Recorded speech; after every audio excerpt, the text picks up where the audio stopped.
하나님의 은혜와 평안이 여러분 심령과 가정 가운데 늘 함께 하시기를 기원합니다. 우리 저도 범브란드 목사님이 지은 하나님의 지하운동이라는 책이 있습니다.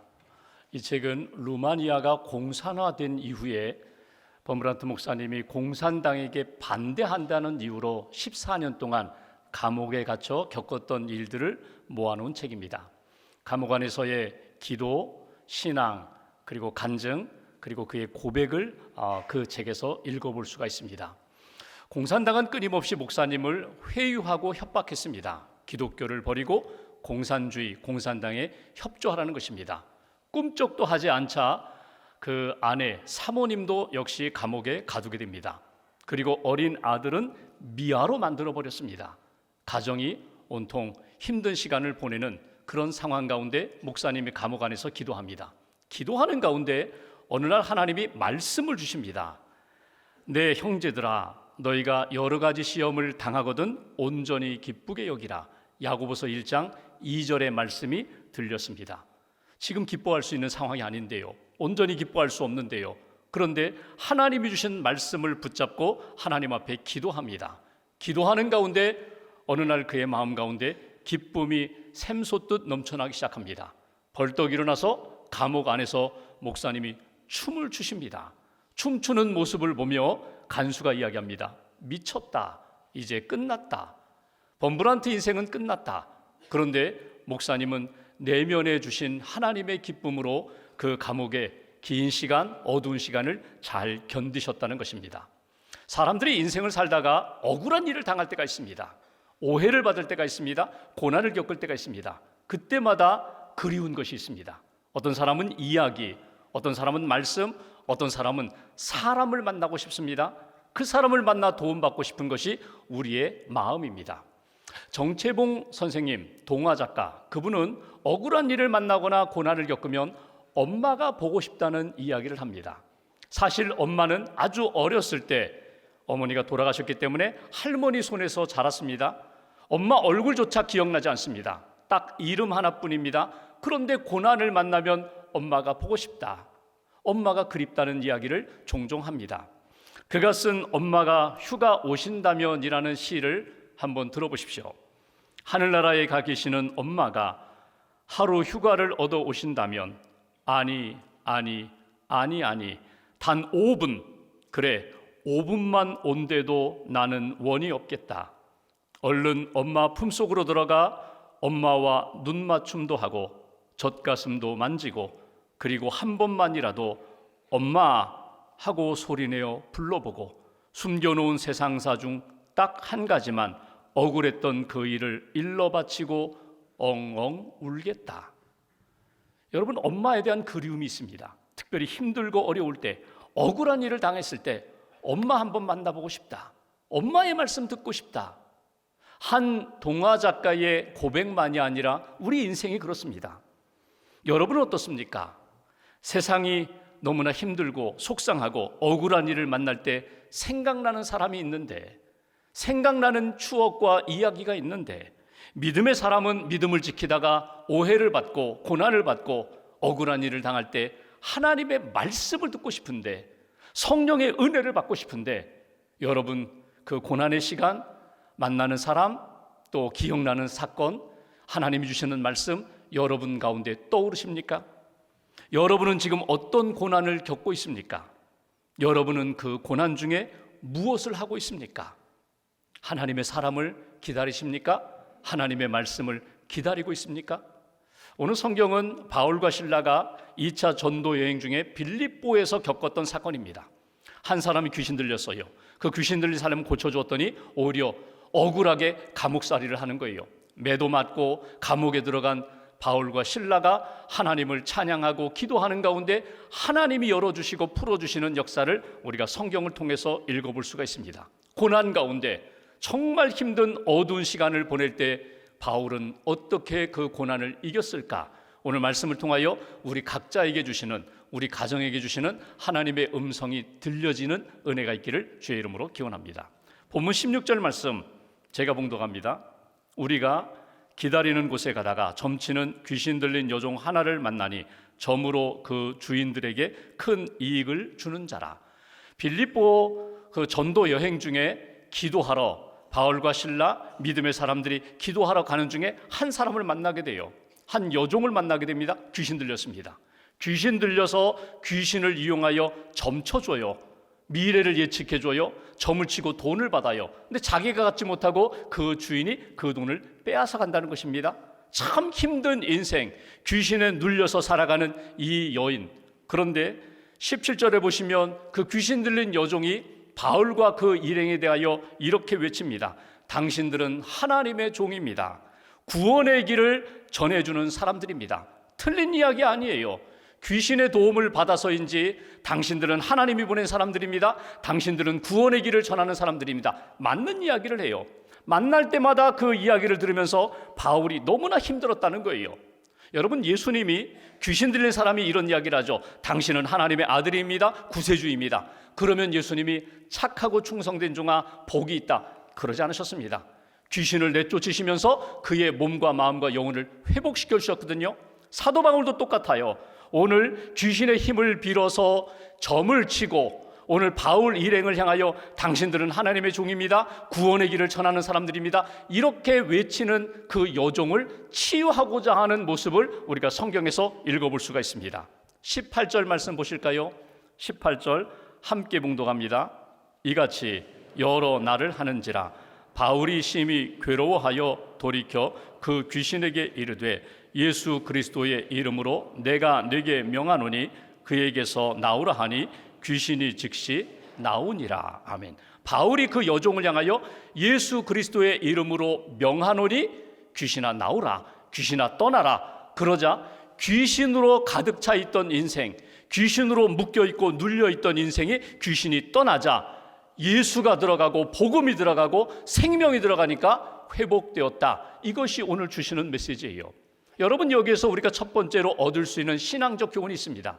여러분을 붙들고 있는 것이 무엇입니까? 여러분을 누르고 있는 것이 무엇입니까? 여러분을 이용하고 있는 것이 무엇입니까? 여러분이 가지고 있는 생각, 세상의 욕망, 유혹, 죄에 끌려서 여러분 살아가고 있습니까? 마귀, 귀신, 세상에 마귀가 어디 있어? 세상에 귀신이 어디 있어? 21세기를 사는 우리들에게 여러분, 영적으로 사단의 역사가 있거든요. 어둠의 영의 역사가 있거든요. 나도 모르게 어느 순간에 끌려가고 있었는데 오늘 사도 바울이 선포했던 것처럼 예수의 이름을 부르고 예수의 이름으로 선포하고 예수님의 이름으로 사단아 물러가라고 할 때에 내 안에 어둠의 영들은 떠나고 악한 영들은 떠나가고 성령으로 예수의 영으로 채워진다는 역사, 이것이 오늘 본문에서 우리에게 주시는 메시지거든요. 오늘 우리가 항상 입술의 고백을 가지고 믿음의 고백을 가지고 선포해야 할 것이 있습니다. 예수님의 이름으로 선포하는 인생, 예수님의 이름으로 증거하는 인생. 내 안에 주님 오시옵소서. 내 안에 오셔서 다스려 주시옵소서. 어둠에 눌려있고 악한 영에 눌려있는 영혼들을 향하여 예수의 이름으로 선포하노니 귀신아 나가라고 담대히 선포할 수 있는 믿음의 인생, 그것이 사도 바울이 우리에게 보여주는 믿음의 모습이라는 거예요. 꼭 붙잡으세요. 하나님, 저도 예수님을 선포하는 인생 되게 해주세요. 예수님의 이름으로 증거하며 하나님의 회복하심과 치유하심을 받고 증거하는 하나님의 사람 되게 해달라고, 이것이 오늘 말씀을 통하여 우리가 사모하는 하나님의 말씀 복음입니다. 여러분 보십시오. 어둠의 영에 눌려 사는 사람들이 있어요. 예수의 이름을 부르지 못하고 어둠의 영에 끌려가는 인생들이 있어요. 욕망에 사로잡혀 있고 오늘 귀신 들린 여종을 이용하여 돈을 벌고 있는 돈 귀신에 매여 있는 이 세상에 많은 사람들이 있어요. 어떻게 하시라고요? 그냥 넘어가지 않고 예수의 이름으로 선포하며 예수님 다스림 받는 인생 되게 해주세요. 예수님으로 복음으로 충만한 인생 되게 해달라고 선포하며 주님의 은혜 가운데 치유받고 회복되는 그런 믿음의 인생 가정 되시기를 주님의 이름으로 기원합니다. 오늘 바울이 선교 여정 가운데 빌립보에서 귀신 들린 여인을 고쳐주시면서 예수의 이름으로 나가라고 할 때 치유하시고 회복하신 이 사건에 주는 의미가 무엇일까요? 초대교회 안에 너희들이 예수를 붙잡지 않으면, 복음을 붙잡지 않으면 다른 것들이 너희 안에 하나님처럼 들어오고 구원의 모습으로 나타나서 이 세상에서 잘 사는 것처럼 나타나는데 아니라는 거예요. 오직 예수 그리스도에 대한 믿음만이 너희가 살 길이라는 것, 그것이 진정한 구원이라는 것, 이 말씀을 가슴에 새기시고 오늘과 한 주간 남은 여생 하나님 앞에 예수님을 선포하는, 예수님의 이름으로 승리하는 저와 여러분들 되시기를 주님의 이름으로 기원합니다. 두 번째로 19절 말씀 보실까요?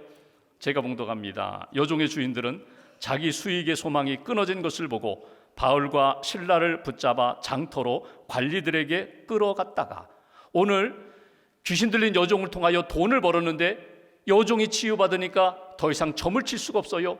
돈이 끊어졌어요. 수입이 끊어진 것을 알고 이 주인들이 오늘 바울과 실라를 끌어가고 있습니다. 그리고 이렇게 이야기합니다. 20절 21절에 보시면 이 사람들은 유대인들인데 우리가 받아들일 수 없는 풍속을 전한다, 그렇게 이야기하며 22절 무리가 일제 일어나 고발하니 상관들이 옷을 찢어 벗기고 매로 치라 하여 바울과 실라를 옷을 찢어 벗겼어요. 수치를 주는 거죠.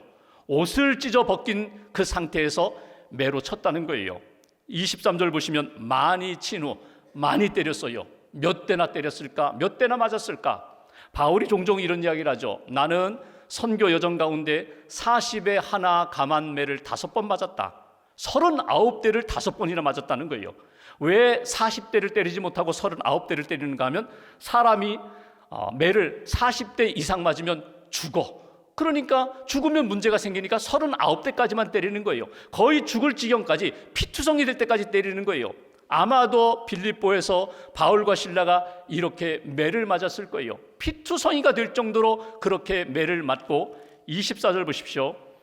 그가 이러한 명령을 받아 그들을 깊은 옥에 가두고 그 발을 착고에 든든히 채웠다. 깊은 옥, 빛이 들어오지 않는 지하 감옥에 가두고 발을 착고에 채웠다. 착고라는 게 뭐예요? 목이나 손이나 발목에다가 움직이지 못하도록 채우는 거거든요. 틀이거든요. 근데 당시에 여러분이 착고에 채우면 움직이지를 못해요. 그게 고통이죠. 근데 당시 로마 시대에 발에 착고를 채운다는 건 어떤 거냐면 발을 벌리게 합니다. 가랑이를 찢듯이 벌리게 됩니다. 그리고 착고에 채워요. 움직이지 못하는 고통도 있지만 몸이 뒤틀리니까 너무너무 힘든 고난의 시간을 보내게 하는 거예요. 죄수들에게. 오늘 바울과 실라에게 옷을 벗기고 매를 칩니다. 거의 죽을 지경으로 매를 친 다음에 발을 착고에 채웠어요. 그리고 25절, 오늘 요절입니다. 한 절 함께 봉독하겠습니다.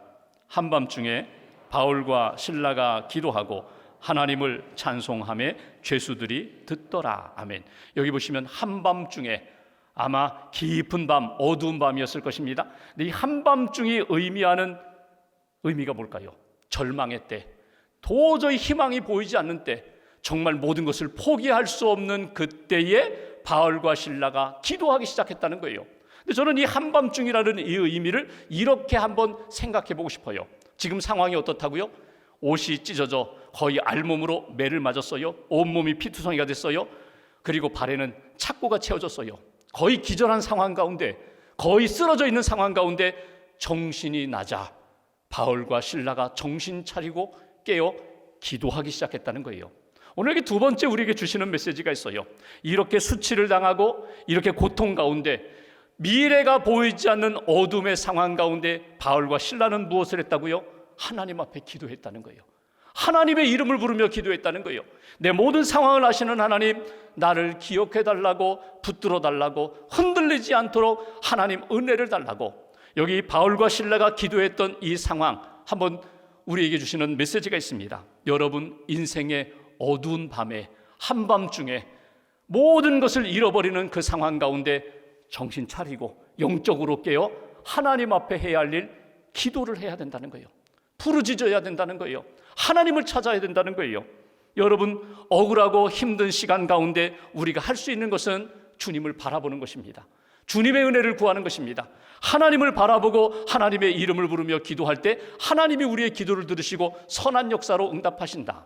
보십시오. 상황은 지금 원망과 불평이 나올 수밖에 없는 상황이에요. 근데 그들은 기도했다라고 표현했어요. 여기 이 기도가 원문을 보면은요, 경배와 예배의 기도예요. 감사의 기도예요.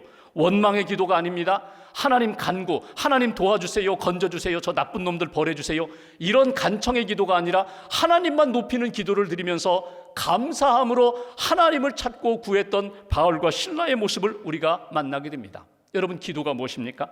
하나님을 바라보는 거예요. 기도가 무엇입니까? 우리의 시선을 세상에 빼앗기지 않고, 사람들에게 빼앗기지 않고, 환경과 내 자신의 고난에 빼앗기지 않고 주님께 집중하는 것이 기도입니다. 우리가 주님을 바라보고 집중할 때에 주님 주시는 마음이 있어요. 믿음의 마음을 주십니다. 이 모든 것의 주권자는 하나님이시라는 믿음이 우리 안에 다시금 일어나게 된다는 거예요.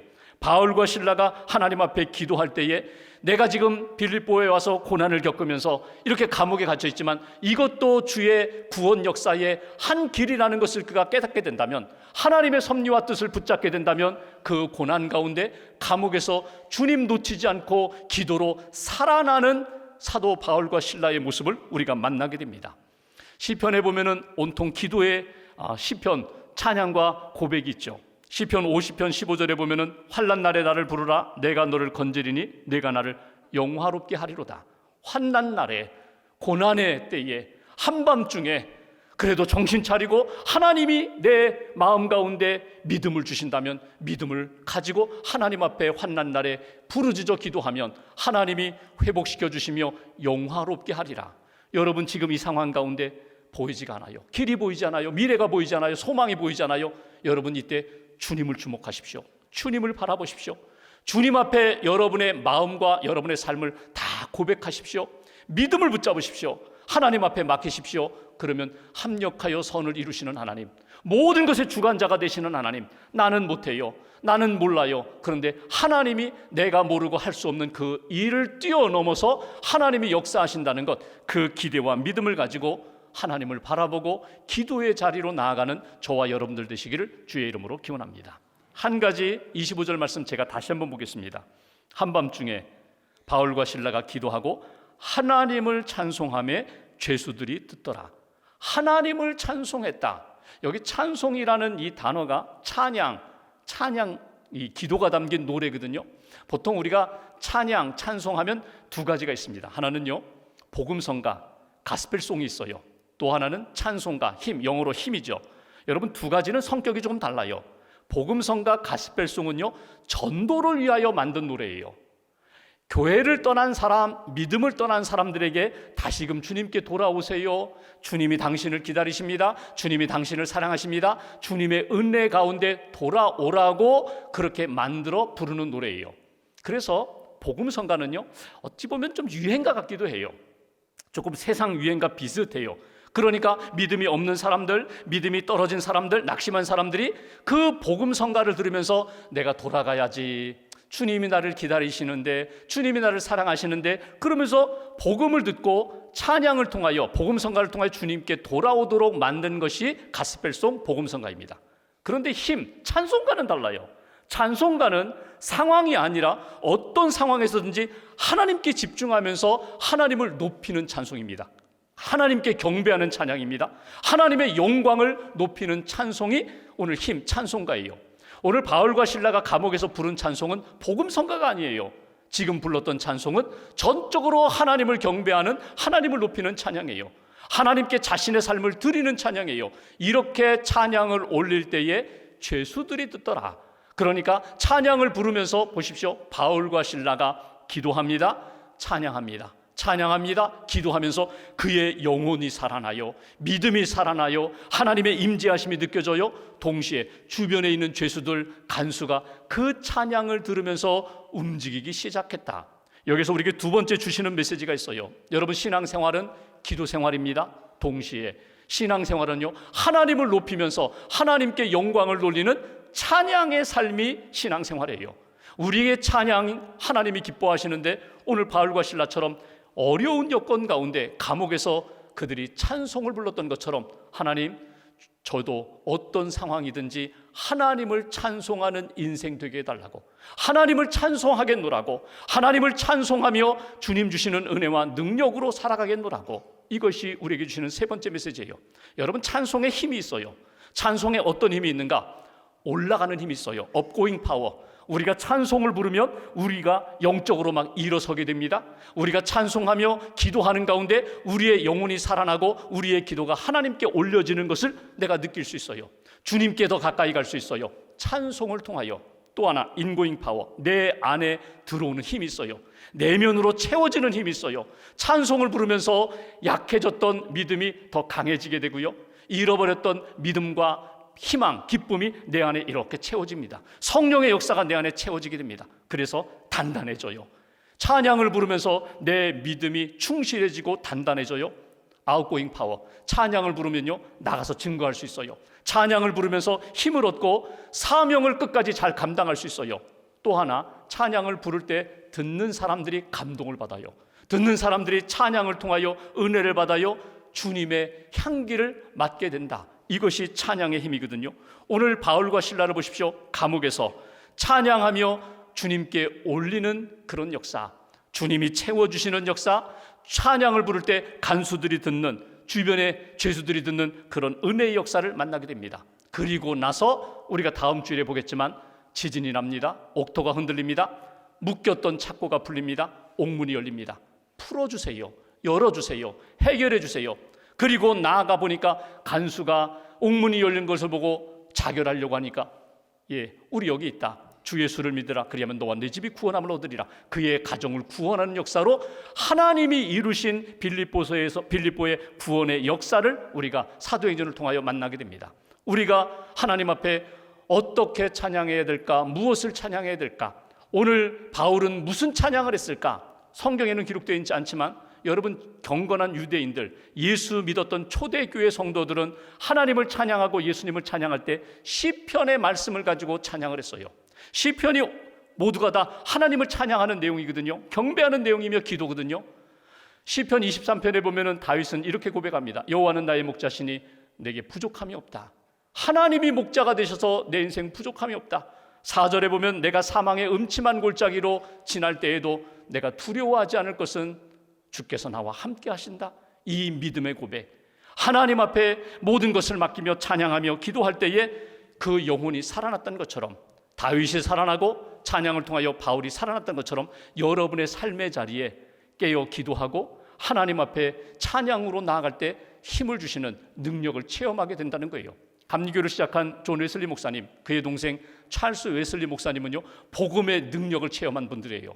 예수님의 복음의 능력이 있음을 증거했던 분들이에요. 동시에 찬양의 능력을 알고 있었던 분이에요. 그래서 집회를 하면 항상 뜨겁게 기도하고 열심히 찬양을 불렀어요. 어느 모임에서 기도하고 찬양하는데 한 여성이 문을 열고 들어왔어요. 보니까 거의 정신을 나간 것처럼 그렇게 아주 힘든 모습으로 그 모임 장소에 들어왔어요. 어떻게 들어오셨냐고 그랬더니 이 여인이 이런 얘기합니다. 내가 너무나 삶이 힘들어서 내가 강에 내 몸을 던지기 위하여 강가로 가다가 찬양 소리가 들려서 이렇게 가까이 오다 보니까 하나님이 당신을 기다리신다, 하나님이 당신을 사랑하신다, 하나님이 당신을 지켜주신다, 이 찬양 소리에 끌려서 내가 여기까지 오게 되었다고. 함께 기도하고 함께 찬양하고 그 여성이 회복되었다는 거예요. 여러분, 찬양에 힘이 있어요.